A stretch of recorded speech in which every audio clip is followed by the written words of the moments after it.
मैं एक आपको जूस बता रहा हूं, जब भी आपके पूरे खानदान में किसी को भी कोई गांठ बन जाए, कोई ट्यूमर बन जाए, कोई रसौली हो जाए, आपको 3 दिन तक जो मैं बता रहा हूं वो करना है। 2 पत्ते अमरूद, 2 पत्ते बरगद, 2 पत्ते पीपल, 4-5 पत्ते पान के, और साथ में पालक, मेथी, बथुआ, चौलाई में से कोई एक चीज। उसके अलावा छोटा सा टुकड़ा अदरक, बड़ा टुकड़ा हल्दी, इसके अलावा एक चुकंदर और एक आंवला।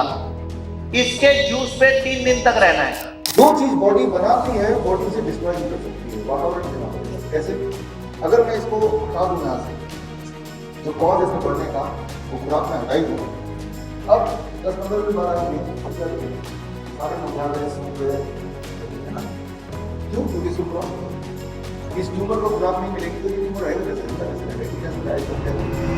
तो ये ट्यूमर है, ये बढ़ता जा रहा है। डॉक्टर बोलेगा ट्यूमर है, इसको काट दिया जाए। इसको मैं काट देता हूँ, कुछ दिन बाद दोबारा आते हैं, फिर क्या होगा? दोबारा बढ़ जाएगा। कितनी बार काटना पड़ेगा कि बढ़े ना? ऐसा कभी नहीं होगा, वो बढ़ता ही रहेगा, बढ़ते ही रहेगा, बढ़ते ही रहेगा, है ना?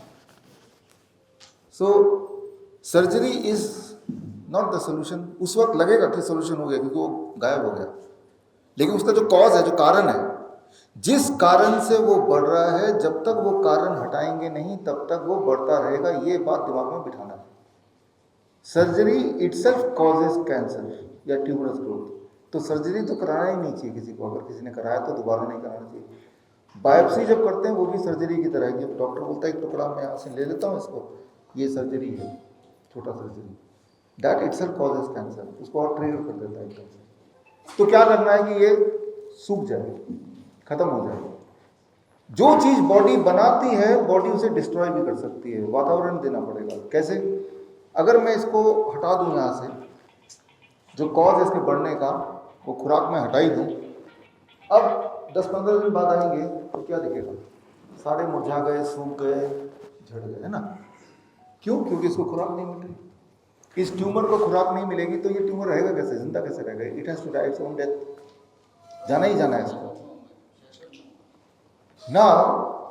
इस हारिस के केस में या ट्यूमर के केस में या जिनका सिस्ट है उनके केस में ये खुराक कैसे हटाएं ताकि ट्यूमर को खाना ही ना मिले and it has to die its own death, वो कैसे करें? तो सबसे इंपॉर्टेंट बात, don't eat after 6 PM, specially for those people. Tumour will not grow. और जो ट्यूमर ऑलरेडी बना हुआ है, जैसे मैंने सुबह बताया था, हमारी बॉडी उसमें से खुराक लेगी और बाकी बॉडी को सप्लाई करेगी and that will lead to वो रिग्रेस होगा। जिस तरह से ट्यूमर प्रोग्रेस होता है वैसे ट्यूमर रिग्रेस होता है। जिस तरह से कैंसर प्रोग्रेस होता है वैसे कैंसर रिग्रेस होता है। कैंसर रिग्रेस कैसे होता है? कैंसर के पेशेंट को अगर बुखार आ जाए तो कैंसर ठीक हो जाता है अक्सर। तो पहली बात तो ये है कि डोंट ईट आफ्टर 6 PM। दूसरी बात तो ये है कि उम्मीद करें कि फीवर आ जाए, और आए तो हम उसको घटाएं ना। पैरासिटामोल कभी भी ना लें, वो बढ़ जाएगा ट्यूमर। तो फीवर पे कुछ ना करें, फीवर को सपोर्ट करें। कैसे? जो मैंने सुबह बताया था, बाल्टी और पैर दोनों बाल्टी के अंदर। टेम्परेचर कितना बाल्टी का? 42 डिग्री सेल्सियस। उतना टेम्परेचर मेंटेन रखना, लेकिन आधे घंटे। एक और बाल्टी रख दिया 50 डिग्री टेम्परेचर।